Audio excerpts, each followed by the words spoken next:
So I wanted to send him, dude. We've had like such good lessons, bro. That like first. Hold on, let me turn off my air conditioner. Yeah. I mean that first dude, that first lesson where we fucking we walked through the visualization of you in that classroom while you like wrote that religious song or whatever. Like that was money, bro. And like cuz like other people can be like, "Yeah, I've taught at Juilliard or for whatever for 3 years. So yeah, hire me." So yeah, dude, yeah. So what I wanted actually to start this lesson off by was thanking you for even signing up for these lessons with me because you absolutely, well, maybe you do because you're a musician too who's really good but doesn't get compensated financially to the level that they should be. So maybe you do. Maybe you can relate. I guess it's just, did you see that Vox video I did? Did I send that to you? Box video? No. No, Vox video about rappers and shit. Oh, that one. Yeah. Yeah. So like, it's got like 1.5 million YouTube views, and I got literally hundreds of emails over it. But tomorrow, I still have to work 12 hours during Father's Day on a fucking Sunday to make money to pay my bills. So Oh, just it's Father's Day tomorrow. yeah. Oh yeah, is Father's Day a thing in Canada? Yeah, I totally forgot. Oh okay, yeah, It's a dude. good reminded me. Yeah. Well, I'll be honest, man. Fuck Father's Day, dude. When I'm a father, bro, I will ask my family not to do anything. Like, we can't have holidays for everyone, okay? Like, True that. yeah, and like anything a father has done for me, like I don't have the best relationship with my father. I think I might have told you, but like anything my dad has ever done positive for me, my mom has done and done it like 100 times better. Okay, so like Mother's Day, for it. The Christian holidays, yeah, sure. But when I become a dad, I'm gonna have to put my money where my mouth is and just be like, no gifts, no dinner. All right. But yeah, really, man. Thank you a lot. So I just get pissed off because people love my stuff, but no, and people will give me the nicest compliments of all time, but they will never, unlike you, put their money where their mouth is and pay me to do what I do. So really, like, I can't thank you enough. It makes me believe in the human race at least a little bit. So yeah, dude, cause and I've got a lot of time today, so we can go over an hour. What set me off this time was this woman. Okay, so Berkeley, like I said, and that's the job. Let me tie it back in. That's the job I was just applying for. Berkeley has an opening for a part-time songwriting position, which is what you and I do. We work on songwriting, right? But they have an opening, and this woman wrote to me, and she saw the Vox video, and she loved it. She said she was blown away by it. She invited me to come give a lecture at Berkeley on songwriting. And she is a gold record, which means she has a professional publication record. She wrote a song that sold 500,000 copies. And she called me and asked me for advice on whether or not she should get a musicology degree, which is what I'm doing next year at Brandeis. And then was happy to talk to me for an hour and get my thoughts and praise me to high heaven and back. But then when I told her I was applying for the job at Berkeley, which she currently has, she kind of was just like, "Oh yeah, that's something I see happening further down the road."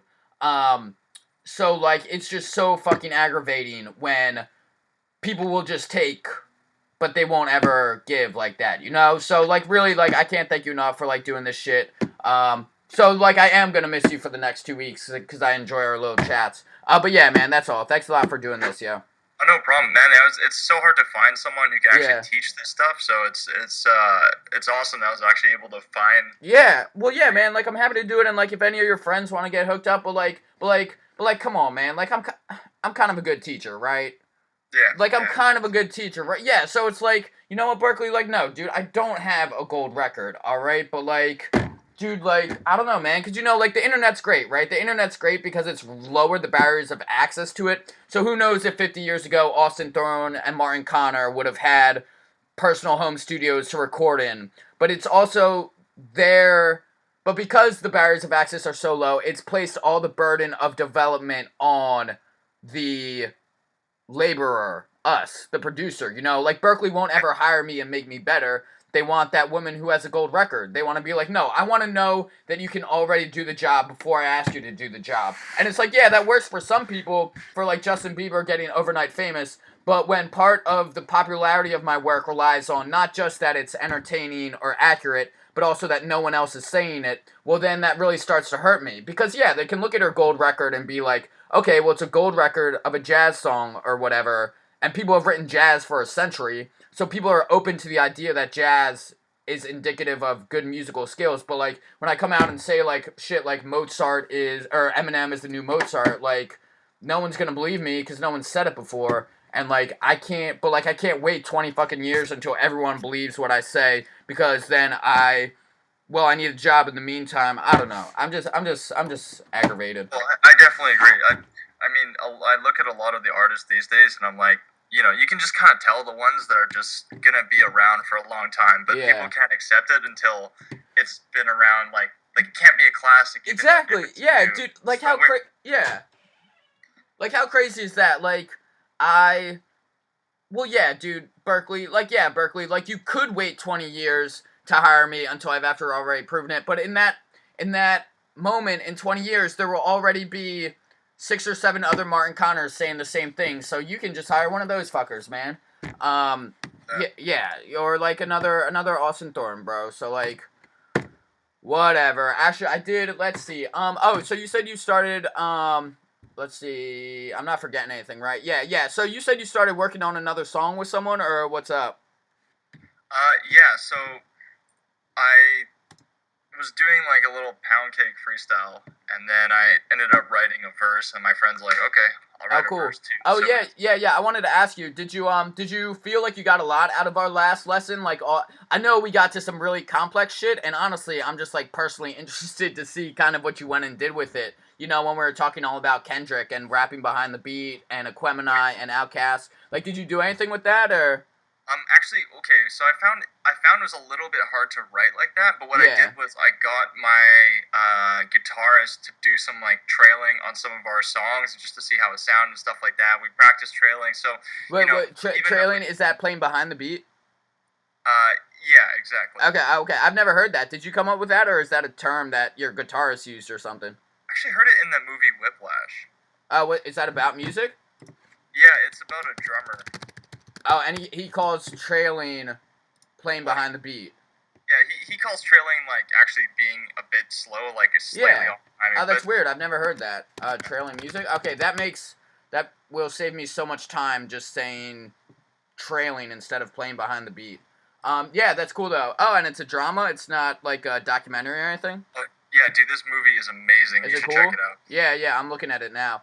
Oh, cool. Yeah. Oh, shit. It won a whole bunch of awards. All right, sweet. Hey, Simmons. Yeah. Okay, that's cool. Oh, yeah. So how'd it go when your guitarist was doing that?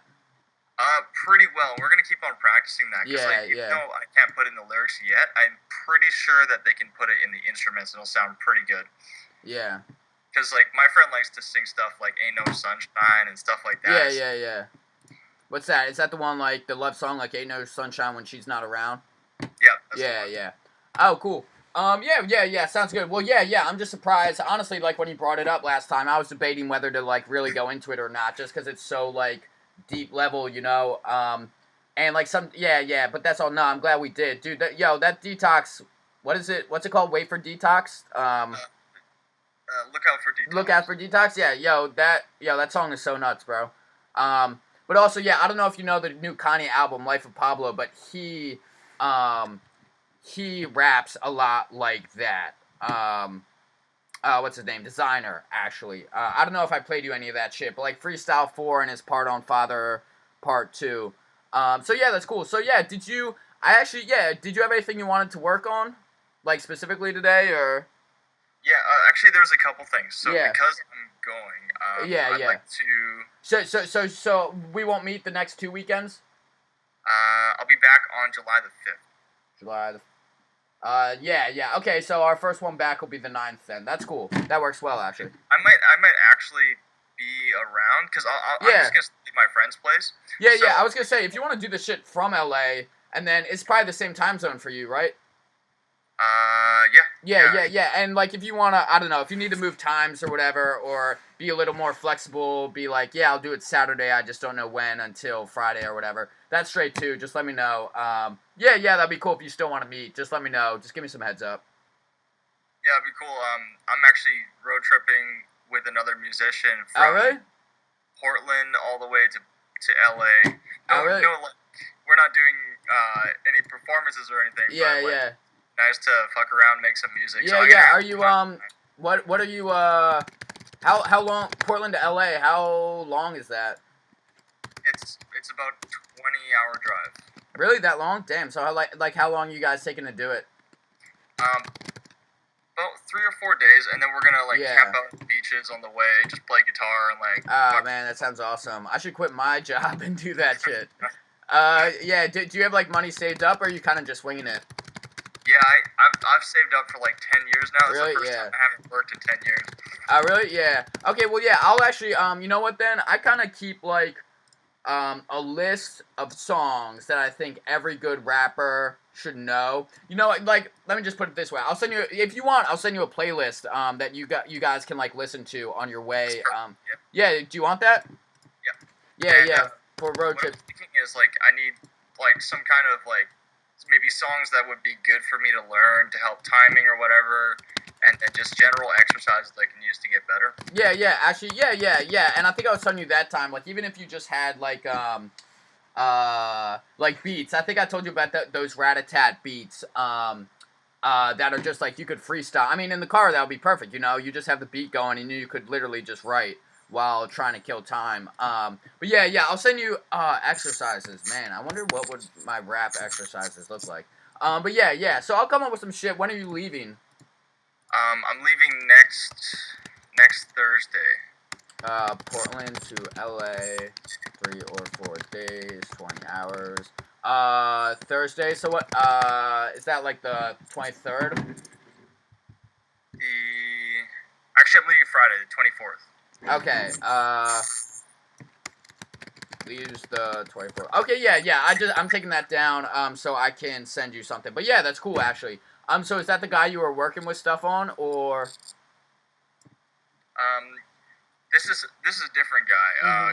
He's actually like more of a rocker. He plays like drums, guitar, bass, and he's gonna bring some of that shit too. So. Okay, yeah. I mean, yeah, dude, yeah. Like, honestly, like the big thing I get out of Kanye's most recent music is just that rap will go with anything. Like, you know, like how kind of like in the mid 20th century people figured out that jazz goes with anything. Like they started using jazz chords and jazz instrumentation and all that shit. Well, like Kanye West has kind of figured out like rap goes with anything too, like gospel, rock. I mean, it's hard to do rock music, but if you pull it out or if you pull it off, it sounds really good. So like, do you know Rage Against the Machine? Good ones from Tech, and Lil Wayne had a rock album, although it didn't do that well. Yeah. Honestly, yeah, man. I could talk about that Lil Wayne album forever, even though I've never heard it. I just think it's one of the greatest professional moves of all time. No, but what I was like, do you know Rage Against the Machine at all? Oh yeah. Yeah, exactly. Like that's probably like the pinnacle of rock and rap. Yeah. So I'm just saying, like, even though he's more of a rocker, you know, like sometimes when you have to overcome challenges like that is really when things, creative stuff and innovative stuff happens. My bandmates were too. Like their previous bands, like one dude's from a metal band. Oh really? Yeah. I don't know, man, dude. When I hear a good guitar solo, bro, I kind of get hard, dude. I can't even deny it, man. Like no matter what it is, bro. If it's like, dude, I go back to shit like campy 80s hair music, like Iron Maiden, Coheed and Cambria, which is really girly, teenage, angsty, emo music, or like even fucking Van Halen's solo on Michael Jackson's whatever that one is with the guitar is awesome. I like that Welcome Home song. That's a sick one. Which by Coheed? Yeah. Yeah, you know Coheed? Yeah, dude, it's my fucking guilty pleasure, man. Dude, but their riffs are so like, oh god, I don't know, man. I honestly feels like someone's like an itch in the middle of my ear, someone's scratching it. Yeah, no, so I love that. Actually, yeah, dude, at the drive-in, do you know them at all? No, I don't know that one. Oh man, no, yeah, this is a different. I love all of Coheed. That whole album's good. Oh, Welcome Home. It's the yeah, yeah. No, but the yeah, At the Drive-In is like Coheed and Cambria on steroids. Like, if you think Coheed and Cambria gets kind of like screamo sometimes, not screamo, but like heavy, not even heavy metal. It's like noise rock. It's like, but the hooks are just like the choruses are just as catchy as like any Justin Bieber top 40 hit. So it's just, I don't know, man. It's just a crazy combination. And they use like they don't play like notes on the guitar. They play like sounds on the guitar, kind of like that, like feedback and Yeah. shit like that. So actually, yeah. If we're into it, I'll just I'll send you a quick one arm scissor. Just like a quick song in case you want to get into them. Okay. Yeah. Yeah. So what did you want to work on? I'm sorry, I keep sidetracking you. Yeah, there's quite a few like songs I was thinking of actually that have like guitar parts and stuff like that. Yeah. One I had in mind was like 21 Questions. Yeah. Oh yeah. Yeah. That's cool. Yeah. Yeah. So what did you have like a question about it, or what were you thinking? Well, I got a list. I think I've finally like kind of ironed out a list of songs I want to work on. Okay, yeah, cool, yeah. As long as I've been real happy with how our lessons are going, just general talks. But if you want to sit and talk about more specific songs and kind of take one song from start to finish, I'd be good for that. Also, I've been working on some rap songs that honestly, like, I want you to hear because I think you could learn from them. But also, I want you to hear because I want to know what you think about them. Like, I won't tell you too much right now, but like, I've got this one song where. But like, I want your opinion on it so I could learn from you, you know, cause like you would get it. Like, I've got this one song. Okay, so you know, like when you and I aren't talking and I'm writing articles online, like kind of my big argument is that rap is a melody. Like rappers are musicians, right? And so Yeah. like, yeah. So like after listening to Waka Flocka, do you know him at all? Yeah. Okay, yeah. So The one he said was like he was like I'm not a rapper, I'm something else.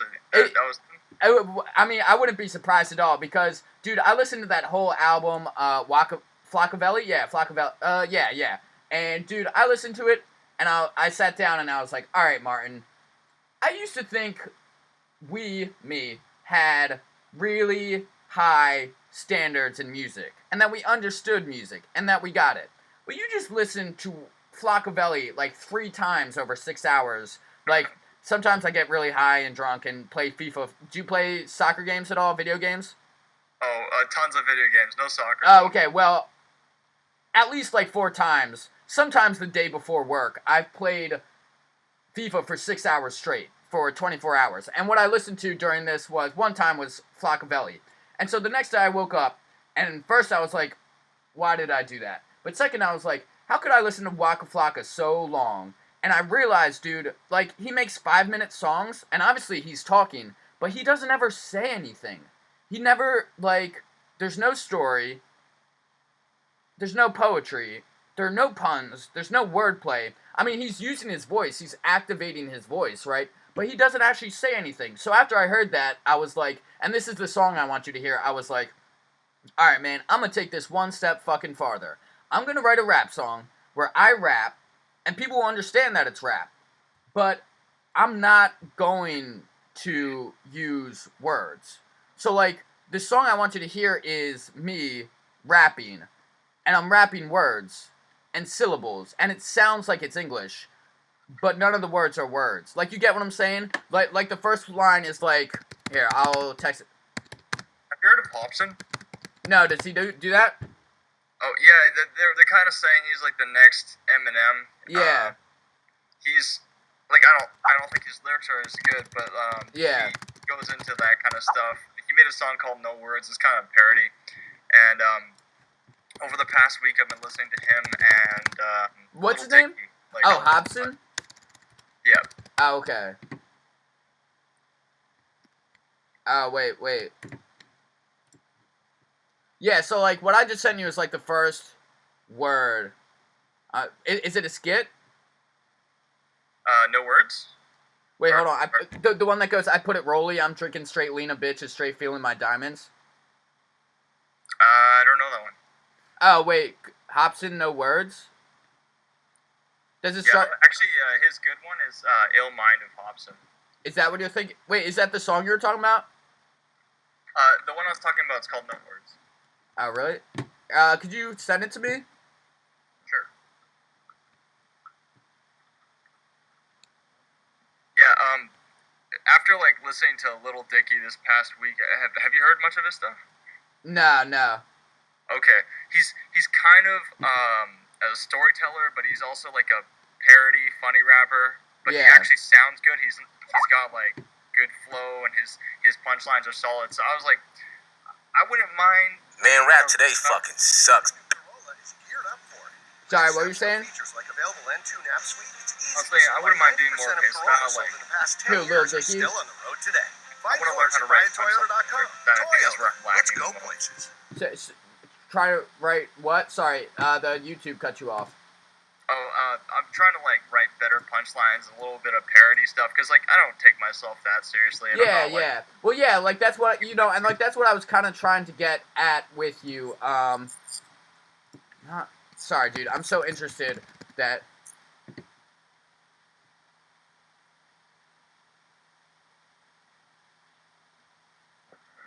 Okay, yeah. No, like that's what I was talking about before. You know, when we went over your songwriting, and I was like, you should never be embarrassed to play your music like for your grandmom. Where I was like, where specifically what comes to mind is when you use the word "gen" for again. Like that's what I'm saying. You know, like if you don't take yourself too seriously, then like don't try to talk like Southern dirty South crunk rappers over their like halftime beats. You know. But no, I get what you're saying. I would just say, from your point of view. Like, I know you told me your ethnicity. What is it, like, Canadian and Chinese? I'm sorry. Or you spoke Chinese? Half Chinese, quarter white, quarter black. Yeah, dude. Like, I'm not saying, from my point of view, if I had to guess, and I'm not saying this is right. This is probably wrong. But people are gonna think you're white when you come out. Sure. Yeah, and it's just one of those things, like, doesn't matter. You could even come out and say, like, no, I'm not white. You could say, no, I'm not white. I'm not black either. I'm fucking quarter black, quarter white, and the other one you said. I'm sorry. I can't. I'm kind of tired today. But I mentioned this because white people parodying rap, like, the line between hilarious, introspective, and racist when that happens is like, it's like razor thin, man. It's like really fucking razor thin. So I'm just saying to be careful. Like, parody yourself, but maybe not parody rap. Because do you know who Bo Burnham is? Oh yeah, I know him. Yeah, do you know that fucking, he's made a couple, Bo Burnham rap songs. Do you know that rap song, the fake rap song he made? Yeah. Yeah, dude. That song's fucking racist. Sorry, hold on. Bo Burnham parody rap song. I'm sorry. Do you know what? I was gonna send it to you. Sorry, one sec. My speakers are being weird. Yeah. I kind of hear that actually. Okay, I think it's fixed. Okay. Okay, yeah. God, I can't even fucking find it now. I mean, honestly, bro, maybe he took it off YouTube because he realized how racist it is. But he's got a song where he makes fun of rappers, and the whole time I'm watching it, I'm like, man, you're a douchebag, and you're making fun of black people. So I would just be careful. That's it. That's all. I mean, you know, like because Eminem's got some great fucking parody lines, too, where he makes fun of himself in context. He's like, he's talking about how drunk he gets on weekends, and he's like, oh, like, I get fucked up quicker than you would want to fuck me up for saying the word, and he doesn't say the word, but we both know what the word is, right? So, like, you can do clever stuff like that, but, like, honestly, like, if you want to parody rap, like, you kind of got to leave it, like, to the black rappers. Like, I'm trying to think of, like, parody rap songs. Like, parodying myself. Yeah, exactly, but, like, don't go out, because Bo Burnham's problem was that he made fun of not rap, but the communities that gave rise to rap. And it was so clear throughout the entire video that he could not ever relate or understand to forces in a community that would give rise to something as in your face as rap. He just couldn't fucking relate to it. like the ultra masculinity, the glorification of riches, loot, clothes, the emphasis on sex. He made fun of these things, but those things exist outside of rap. But he was saying that rap was the problem, and that rap was pretty much the source of the glorification of these things in society. So don't do that. Don't do that. Don't. That's all. That's all I'm saying. But I will go there. I think I know where the line is. yeah. I'm just saying, be careful, man. Because I'm like, not really trying to be edgy or anything. yeah. No, I'm not saying that because I've seen any hint that you would do shit like that. I'm just saying that's like career ending. Yeah. Oh, for sure. And not even like career ending, like life ending. The way we live on internet now, so, like, if Kanye West retweeted something that he misunderstood from you, you would get like 1 million tweets and emails, you know, and no one would ever hire you, whatever. But yeah. So did you want to talk about like some parody stuff, or what were you thinking? Yeah, this song is smart as fuck. In my opinion. Yeah. I was wondering if we could break it down and then maybe go into like, I don't know. I need help writing some solid punchlines because mine are pretty shit, to be honest. Yeah, and I'm gonna send you that own song, my kind of like nonsense rap. Is that cool? Yeah. Wait, hold on. Have you ever heard read the Jabberwocky by Lewis Carroll?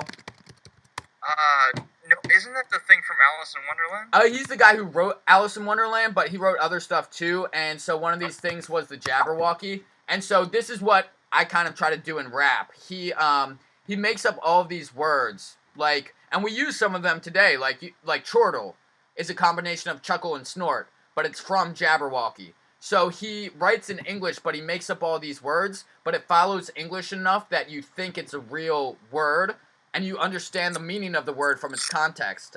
So that's kind of what I tried to do in the rap. So that's why I want to know what you think of it, because it's pretty fucking out there. Like other ones, chortle, like beamish is a word he made. Burbled is a word he made up. Galumphing is a word he made up. Gyre is a word he made up. Jabberwocky, mimsy, yeah, Snicker Snack. That's a small, lesser known one. But yeah, let me. So what's your? I actually don't know this song at all. So Lil Dicky is like, he's gotten really big recently. He used to be on YouTube. But See, and the thing with him is he started out as like, because I read it before, and he was real upfront about it. He was like, yeah, I started out as a comedian making fun of rap, and then I liked rap, so now I'm a rapper. So, like, I know his stuff a little bit, like, I know his story, but, like not many people I've talked to have known Lil Dicky. I'm sorry, I'm trying to find, not many people I've talked to have known Lil Dicky, but everyone who knows him really likes him. Like this girl I know, and actually I can get an interview with him, but I don't, because I have his contact info, because I knew a guy who graduated from Richmond College with him, but I don't have anywhere to put the interview. Actually, I might be able to now, because like you said, that was like 3 years ago, but now he really, like you said, he got bigger. So he was number 1 on the charts for like 30 weeks or something ridiculous. What? With what fucking song? He did one. He did 2. He did one where he did a rap music video for No Money. Oh, like, professional rapper. And on, like, I checked on Spotify, and it has like 50 million views. Really? That's nuts, bro. Yeah, that's crazy. Okay, yeah, I'll check that out. So, all right, hold on. Professional rapper. Oh, he's up with Snoop Dogg. And, yeah. Some other rappers that live there. Yeah. Hold on. I'm taking notes to watch the movie Whiplash. Alright, yeah, this is the ad. Hold on. Y el ingrediente que no puede faltar es frescura. Por eso Walmart te trae productos cultivados localmente. Porque lo que pones en la mesa es tan importante como lo que pasa en ella. Walmart.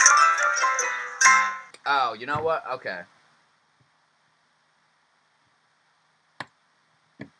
So before we get into it, so you've said it a couple times. You want to work on your punchlines? Yep. Punchlines, like homework, like any songs to learn, and exercises to practice. Like even writing exercises or something like that. Yeah, I can oh, you know what? Actually, I do have some exercises made for that. Okay. Send him exercises for punchlines. You know what I'm going to do? This will be really fun. Give him give him list of best punchline rappers. Which kind? Yeah, actually, what I'm gonna do is, this will be fun. I'll find punchlines from rap songs that you don't know and ask you to complete the punchline. That'll be awesome. But also what I can do is, okay, so when you say punchlines, what kind of punchlines? You know what I mean? Because in a certain way, a good rhyme, even if it's not a play on words, is still a punchline. So like, do you like puns, double entendres, jokes? Because jokes are punchlines, and puns are... So, you know what I'm saying? So, like, what kinds? So I don't have any problem talking about stuff that means something to me, but Yeah. if it's like a joke or something, I'm not as good at that. Okay, so you want to be able to get better at making jokes. Pretty much, yeah. Okay. And we'll whittle that down in a bit. We'll get more specific about what to work on. Get better at telling jokes. So when you say, like, I'm not good at telling them, are you not good at writing them, or you're not good at delivering them, or you're not good at making your jokes meaningful, or all of that? I'd say, like, the delivery I can work out once I know what the line is. It's okay. Just, like, the writing, like, the word, like, having the thing at the end of the sentence, and then making a good setup for it in a way that's, like, still funny and all that. Yeah. Okay, yeah, good. Okay, yeah, so, honestly, bro... Alright, yeah, so the best... Because every joke you can think of is always, like, something is like something else. It's always, like, a simile, but... Okay, so not similes. Move beyond similes. Yeah. Move beyond similes and metaphors. Alright, then I'm gonna write you... Like, I'm gonna write you up a small document, because first we gotta be clear on the meaning of all these things, right? So on the difference between, like, puns and double entendres and similes and metaphors and jokes and whatever else. Yeah, because you say, I'm sorry, we'll listen to Lil Dicky in a second, but since I don't know him, the best punchline rapper of all time, to me, is Kanye West. It's like a style he's moved away from recently, and I have my thoughts on why, but Kanye West, give examples, because, I don't know, dude, honestly, like, I can quote a lot of rap lines, but the ones that are just constantly floating through my mind, okay, so, like, I work as a server at a restaurant, and in, like, a nice area, like the main line of Philadelphia, which is kind of like Manhattan, Upper East Side of New York City, and these people come in, and, like, they have, like, nice credit cards, you know, like the heavier ones, and I've seen an American Express black card a few times, and so just the Kanye West line that constantly runs through my mind, even when I don't get a black credit card anymore, it's just, she said, "Oh my God, is that a black card?" I turned around and replied, "Why, yes, but I prefer the term African American Express." Like, that to me is just so, so funny and meaningful. It just kind of touched all of those, different areas of punchlines that you and I were talking about, before. And I enumerate some of them, oh, come on, I didn't list them? Okay, that's fine. I'll come up with a list of his best punchlines, but also in that article I just sent you, it's more talking about Big Sean, but it talks about how Big Sean is a good punchline rapper because Kanye West discovered him. And so, like, I'll just give you some examples, kind of when you and I, in the next few minutes, are about to work on your punchlines. These are the punchlines that I am comparing your punchlines to, in terms of, like, how they could be the best, in terms of delivery, meaningfulness, like, all of that shit. So, if you could read that article I just sent you, that'd be awesome. But also, homework 1, read article. But also, okay, and, like, Big Sean, dude, like, okay, I don't think he's the best punchline rapper of all time, because I think because like I said, I think Kanye West is better. But I think he's got the single greatest punchlines of all time, the single greatest punchline bars of all time come from Big Sean. Do you know the song Super Duper Lemonade? No, I don't know that one. Okay, dude, this song is just fucking punchline after punchline. So I want to talk about, before we listen to Lil Dicky, in order to give you the best example of the best possible punchlines ever, this is what they are. Do you know who Milicek Darko is? No, I haven't heard of him.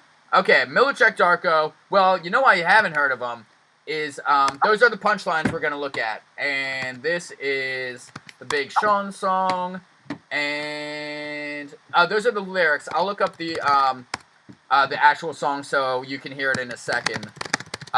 You don't know who Milicek Darko is because he is the greatest. No, greatest is tough. Greatest, I guess it depends on how you look at it. He's either the greatest or the worst, what do you call it? Flop. NBA draft pick flop of all time.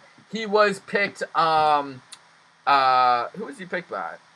He was picked by the Detroit Pistons before Carmelo Anthony. And Carmelo Anthony is obviously like a million-time All-Star for the New York Knicks. So in the same draft that LeBron James got drafted number 1 by Cleveland, then Darko Milicic got drafted number 2, and then Carmelo Anthony got number 3, and Detroit Pistons picked him, and they sucked. He sucked. He was awful. He doesn't play for anyone anymore. He probably doesn't even play for fucking Croatia or wherever he's from. Serbia, where he's from. Where is he? Whatever. All right. So yeah. So those are the punchlines though, because you kind of need that background. You kind of need that concussion, or you need that background to understand these puns. Alright, so we're going to go over these puns, and I'm going to explain why I love these puns, and then we're going to listen to Lil Dicky's song, see how he does his puns, and then we're going to listen to your stuff, okay? So, let's check it out. So, first off, the most important thing about these puns, which makes them, in my estimation, the greatest, collection of punchline bars in the history of rap, is that they all come one after the other, in that they're all rhymed off the same word, right?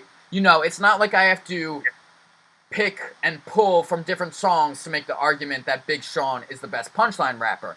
It just, when you read these lines and think about just how funny they are, then you start to appreciate that for Big Sean, the line between what he wants to say and how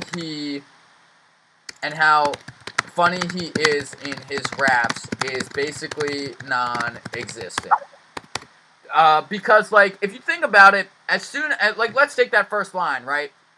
It says, first whip Garbo. So Garbo is a car. I've actually never looked it up. Is Garbo a car? Yeah. Oh, Garbo is garbage. I didn't know that. Okay, so first whip is Garbo. So he's saying, my first car was awful. It was a shitty car. Then he says, second whip, Largo. Murcielago, which is a really nice car. So, the basic idea in that first line is first whip Garbo, right?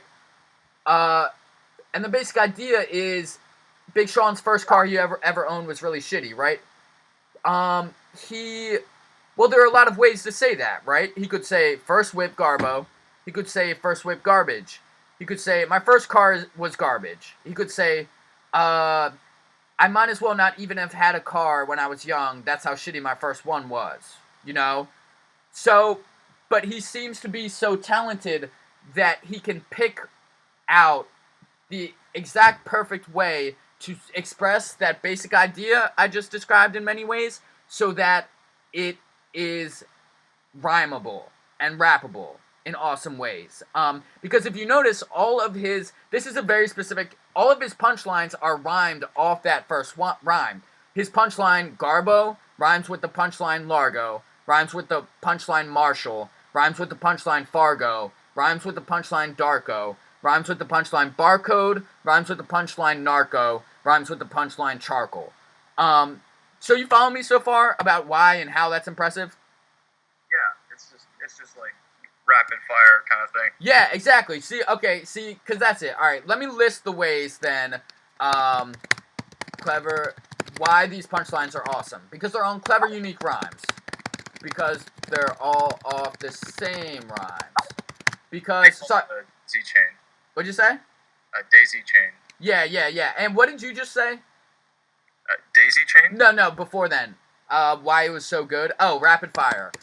Okay, lots of puns in a short amount of time. Okay, now, okay, and obviously you can't overlook the fact that they're all really good puns. And so, okay, first whip Garbo, second whip Largo. That's not really, he's just riffing. He hasn't made any puns yet, but he's setting, oh, here we go. 5, really well set up. Takes his time, doesn't press or push too hard. Okay, because you don't want to give your best punchline. Don't give best punchline right away. Don't give right away at first. Okay, because he sets you up. Because, like, if you give your best punchline, then everything else after that is kind of anticlimactic, right? So it goes first whip Garbo, second whip Largo, and then you get your first truly great pun. I mean, this, that, and that. In the space of, I don't know, I would have to count, but I think it's like 6 bars. He gives you 3 of the greatest punchlines I've ever heard. So don't worry about, I'm not going to say it, don't worry about my bros, my friends. Don't worry about my friends, Thurgood Marshall. You know who Thurgood Marshall is? Sounds really familiar. Thurgood Marshall, he was an American black man who was instrumental in the civil rights because he argued the case of Topeka versus Board of Education. Brown. He argued Brown versus the Board of Education of Topeka, Kansas, which went to the Supreme Court, and he represented the black family that wanted to go to the white person school in Topeka. And obviously that's when the U.S. Supreme Court struck down the whole separate but equal doctrine, which is that, Americans were allowed to be racist for a long time not because everyone, well, at first everyone agreed that white people didn't like black people and that black people were dumber or whatever. But eventually, once that obviously turned out to be false because black people and white people are just as smart and hardworking or whatever, then they had to come up with another reason. So what they said is, okay, well, we'll just keep them, we agree that everyone is just as smart and hardworking, but we still don't like black people, so we have to solve this problem. So what we'll do is, we'll just say, we'll create 2 separate societies and just call them separate but equal.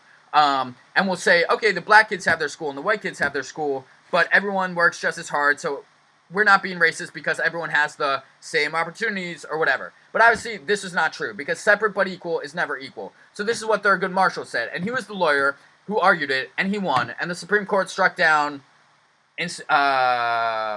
legal segregation in America, and then he became the first black Supreme Court justice. So that's what Thurgood is. But Thurgood is obviously, Thurgood is the name, and that's how you spell it. But Thurgood is obviously a homophone for they're good. God, why the fuck stupid Thurgood.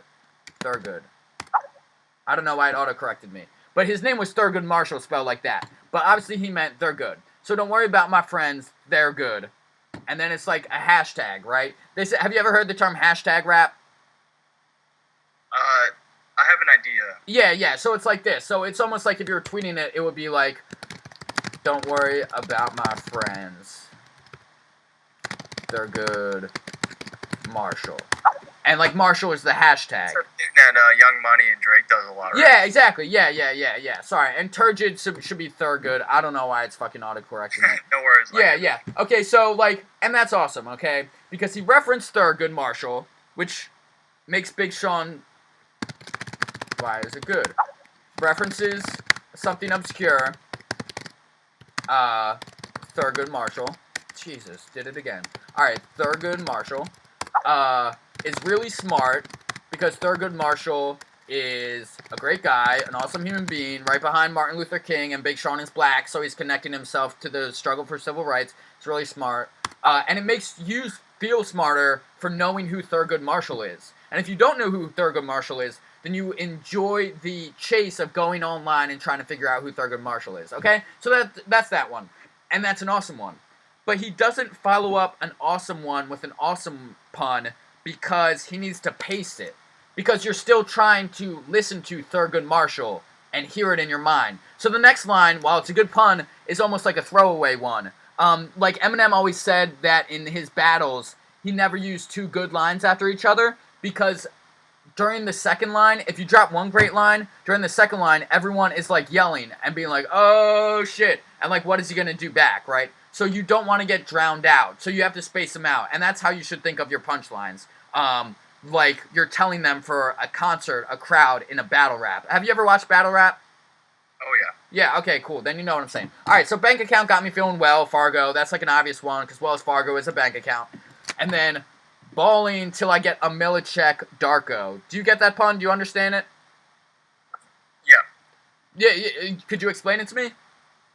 Oh, yeah, because you were saying, sorry, let me find the line here. Yeah. Okay.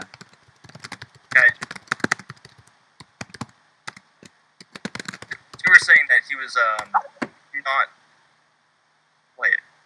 was not supposed to be a very good basketball player, right? Yeah. So this is a little confusing because Millicek isn't spelled similarly to Millicek at all. So this guy's first name is Millicek, and that's how you say it, Millicek, because he's like Croatian. I don't know, dude. What is it? What is that fucking guy? I think Serbian is a Serbian former professional basketball player. Yeah. But that's not how we hear it. Okay, because Millicek, we really need to hear it as check. And balling here means both playing basketball and partying. I don't know what the word for balling is. Okay, so now does it make a little more sense? Yeah. So he's saying balling, he's saying like I'm going all out until I make $1 million every check. Do you get that now? Yeah, see? So, and it connects because balling, Darko Milicic is a basketball player, but Big Sean is balling because he's a rapper until he gets a Milicic, until he gets $1 million every check. And so that's just like, all right, bro, first he gave us Thurgood Marshall, and that was pretty good. But now he's like styling off unheard of, unknown, hilarious topics with Darko Milicic. And then, like, he's just piling on, you know? Like, he's building, like, a fucking wedding cake of awesome punchlines. Because, honestly, bro, I live with 3 guys who are all, like, huge sports fans. I could start a conversation with them about Darko Milicic right now, and we would be in tears by the end of it. Because, like, it's kind of funny, man. He really sucked. Has a funny name. He's from Serbia, and he got picked over Carmelo Anthony. And he only played 2.5 years. So, like, that in itself is really funny. So that's the reason that punchline is good. But, like, he's still not over. Because, like I said, he has to pace himself, right? So balling till I get a Milicic Darko. And then this is where this next line is really what tops it off. Because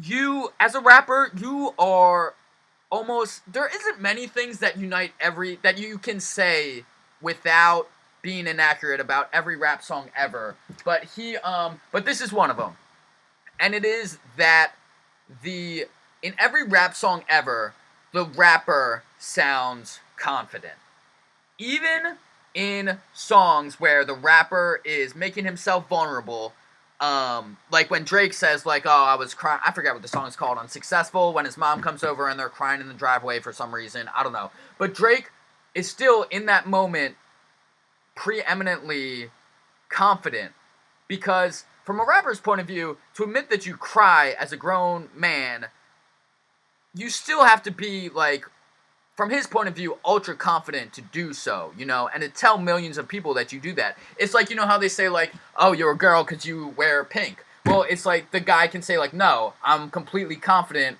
so I don't give a fuck what you think, and that's why I wear pink. That's kind of what Big Sean does in these bars after Milicic Darko. He's telling you, like, yeah, bro, I know you're still trying to catch up with what I'm saying, so let me slow it down. Yeah, Tupac won, like, when thugs cry, right? Is that Tupac? Yeah, it's Tupac. Yeah, exactly. Does he say like what I was just saying? Yeah, pretty much. Yeah. Exactly. See, right? Like, I don't even need to know, like, this shit. But, you see, and this is what I'm saying, okay? So he's been giving us, what? Big Sean?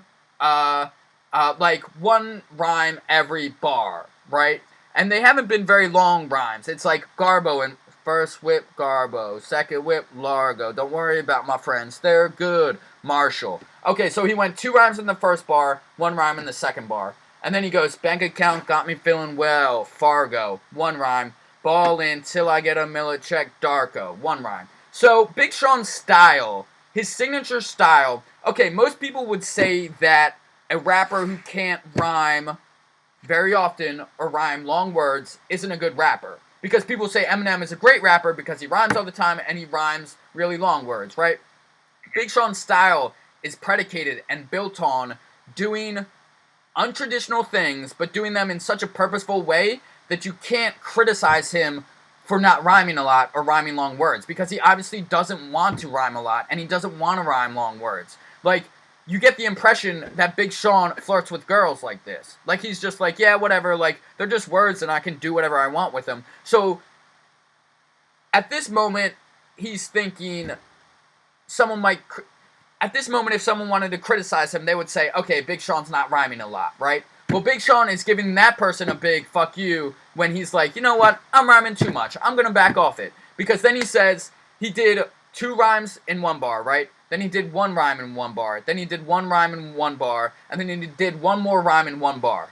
Okay, but then he dials it back to 1 rhyme only in 2 bars after the middle check, right? Because he goes, I just give him line after line after line after line after line. And until he drops the hashtag punchline, you're like, damn, like, Big Sean, like, you know rappers are supposed to rap, right? And rappers or rhymers are supposed to rhyme, right? And he would probably be like, yeah, man, but like, fuck that, because everyone does that, and I'm on my own shit, so like, why would I do what everyone else does? And then he drops Barcode, and it's just like, I don't, like, I just give him line after line after line after line after line. That's 5 lines. And like, Barcode. And it rhymes off Darko. And it rhymes off Marshall. And like, then you're just like, I don't know, man. Like, that's all you need to know. That's all you need to know. Like, do you like that line? Yeah, no, it makes sense. I didn't even see that until you pointed it out. Yeah, see, so it's like, here, yeah, it's, it draws more attention to the punchline when there's less... Yeah, right? I was actually trying to write those kind of, like, those hashtag punchlines the other day. It's fucking hard. Well, it's not hard to come up with them. It's hard to come up with good ones. That's it's the a very thing. runaround way of talking, I think. Yeah, well, and it's like, you know, I mean, I think Nicki Minaj is a pretty good rap. Nicki Minaj is, but she has this song, I think it's My Chick Bad. Yeah, it's My Chick Bad. And just like you were saying, well, like, the Barcode, it just so easily veers into rappers satirizing themselves, making satire of themselves. Because she has this line like,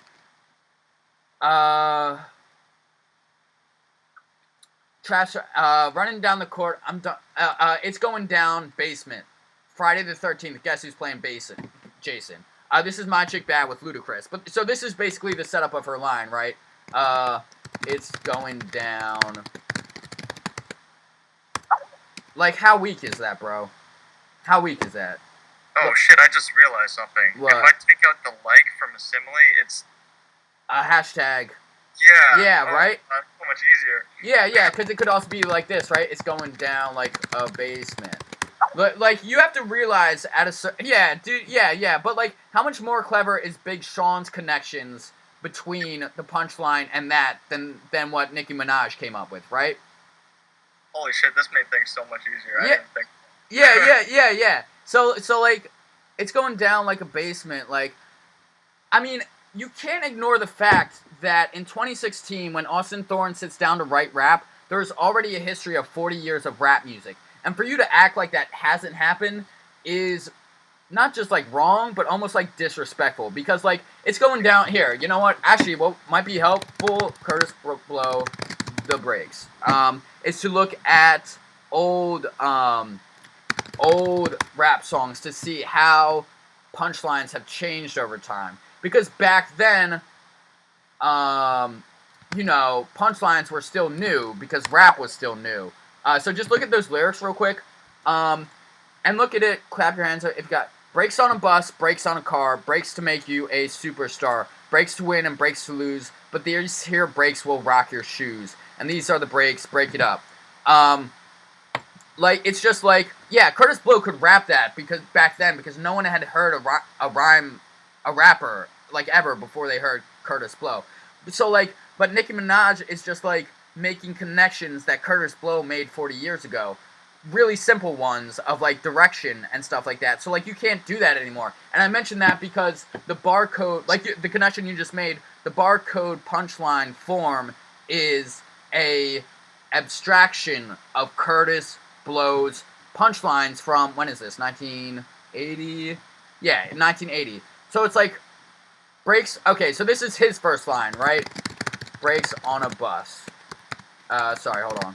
Brakes on a bus, brakes on a car. Well, like, today, that form will make it look like, doing the brakes. I'm doing the brakes. Bus stop. Oh, yeah. It would look like something like this. Like, if Curtis Blow were to write nowadays, that's what it would look like. He'd be like, I'm doing the brakes. Bus stop. Like, dude, I'm sorry. Like, that's like a fucking Drake line. Or, like, Nicki Minaj line. So, you can't, when you write these punchlines, you always have to be thinking about what's next. So, even like you just said, like, and what happens in a simile you take out like, right? And it's not there anymore. Well, you could say things like, what's that one? Gatling Spitter eats you cats for dinner like, Gene Young Fat. Okay, here. So this is like, a Jean Grey line. Gatling Spitter eat you cats for dinner. Alright, so Gatling gun is a, it's a machine gun. So she's saying she raps really fast and hard or whatever. Eat you cats, but this is the whole thing. Gatling Spitter, eat you cats for dinner. Like, and I capitalize like, Gene Young Fat cooking rice in the back. This is the whole line. Gatling Spitter eats you cats for dinner like, Gene Young Fat cooking rice in the back. Gene Young Fat, there's some famous Chinese chef named something Young Fat. So she's like connecting herself. But you see like is in there, right? So that's a simile, right? Well, like I gave you that Curtis Blow line to point out that the very earliest form of rap was based all on punchlines. So today, I mean, I love that line, but that line doesn't work because it's a good punchline. That line works because she rhymes Gatling Spitter with cats for dinner. So if she wanted to take things to the next level, this is how it would rewrite it. Gatling Spitter eats you cats for dinner. Okay, here. Gatling Spitter eats you cats for dinner. Cooking rice in the back. Yeah, it's Gene Young Fat. Alright, so you see how I just made things more complex? Because I didn't say it was like. I simply stated that something is, and that's a metaphor. But you have to know, in order to do something like I just did, you have to know that similes have been written in rap ever since the very first rap song came out. And if you wanted to turn that into a barcode rap, you would say, Gatling Spitter eats you cats for dinner, cooking rice in the back. Here, you could even put fucking, just to give, like, an FU to people, or, no, just to spell out to people, the people listening to you, that you really know rap, you could rewrite the line like this. Cooking rice in the back. Hashtag. This is a hashtag rap. You would say, Gatling Spitter eats you cats for dinner. Cooking rice in the back. Hashtag Gene Young Fat. And you would, like, use that to make fun of yourself by, like, spelling out that you're spelling out what you're doing. And then no one could criticize you for over-reliance on hashtag rap like people do with Drake or Nicki Minaj or Ludacris, right? Yeah. So, I mean, oh, you know what? Actually, Ludacris's first album, I wrote an article about this too. Ludacris, rapanalysis.com. Yeah, here. Dude, Ludacris, in this, almost to the same extent that Big Sean does. Here, yeah, so please read that article too before next time. Read article Big Sean, read article Ludacris. Here, let me point out, like, that's what Ludacris does. So, are you following me so far? Yeah. Okay, yeah, cool. For sure. Yeah, yeah. This makes a lot of sense. Like seeing it broken down like this, I can actually work with that and the songs I already have, maybe. Yeah. Okay, perfect. Yeah, and like I know you were kind of struck a few lessons ago by when I started I started going through all these iterations of the very same line. And I guess I think all of those text comments I just sent you are important because they're showing you the same thing. Like, and that's what I was getting at with Big Sean, is like there are an infinite amount of ways to express the same idea. So your job as a rapper isn't to come up with interesting original ideas. It's your job is to express ideas that have already been said in very interesting ways. So look what I just did. I gave you a simile, a metaphor, and a barcode rap, but they were all saying basically the same thing, right? Yeah. Yeah, so like when you write your rap, my cousin told me this actually, he's a published author. Writing is rewriting, and rapping is re-rapping. So write your words down, but then don't erase and don't throw them out if you don't like what you have. Just work on it to make it better. And I will get to, God, why am I not, oh, here you go. I just want to run some quick Ludacris lines by you. Oh, you know what? Cry Babies, oh, no, Ludacris, YouTube. I'll send you it, real quick, and we can, we have not, we'll listen to that Big Sean song real quick too, and I promise we'll get to Lil Dicky. I'm just off on a little thing here.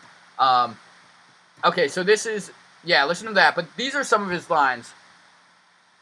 So put your belly on a plate and watch your weight. You frosted like a flake, and Ludacris feels great. So that's a play on like Tony the Tiger, right?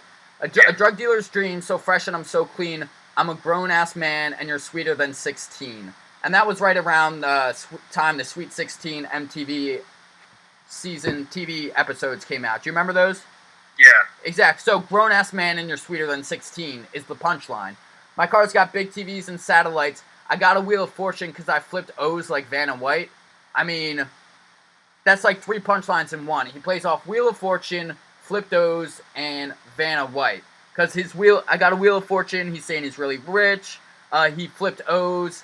Wheel of Fortune, the play is the TV show, obviously, and he's saying he's got an awesome car. I flipped O's, he's saying he sold drugs, and Vanna White presses the O letters, and then there's Vanna White at the end. I'm shaking your tail feathers, I got big balls, I'm a sack king like Chris Webber. Sack king is like, simultaneously the guy with the biggest nuts, and Sacramento King, because Chris Webber used to play for the NBA team, the Sacramento Kings. I smell pussy from 50 yards. Y'all not playing with a full deck as if I jacked out your Jackson left 50 cards.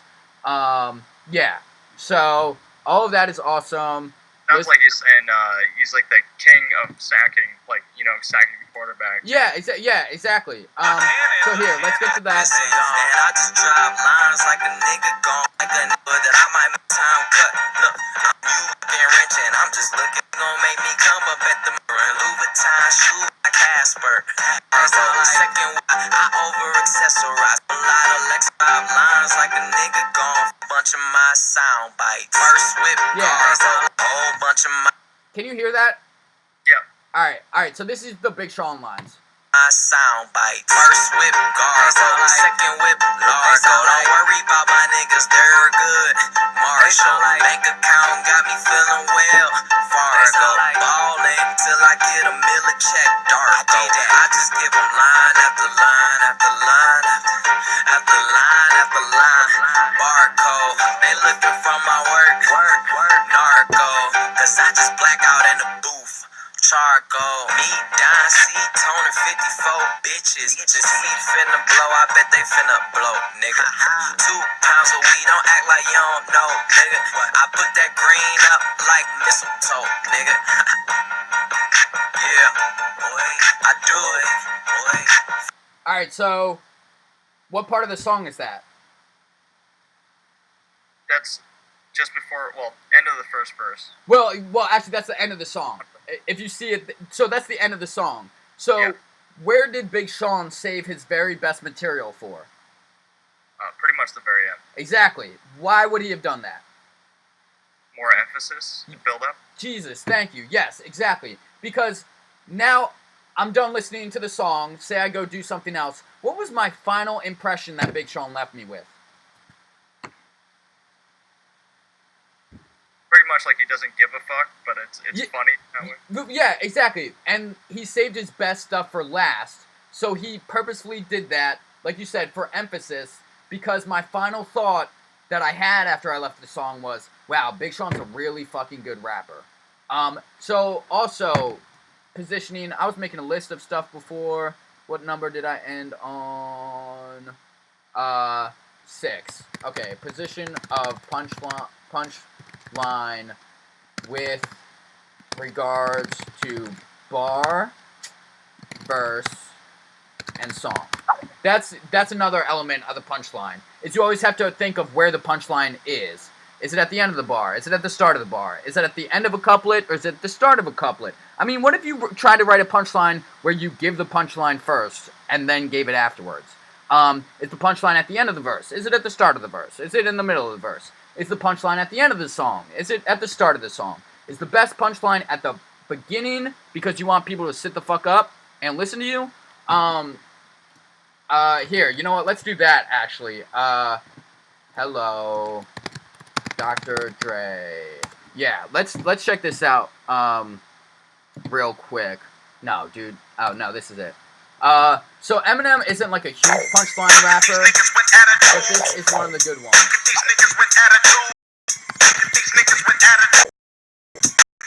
Hello, I started this gangster shit, and this the motherfucking thanks I get. Hello, I started this gangster shit, and this niggas clear the room like a dyke fleeing dick. The back their knees waiting to buckle. Same time, same channel, don't change the dial.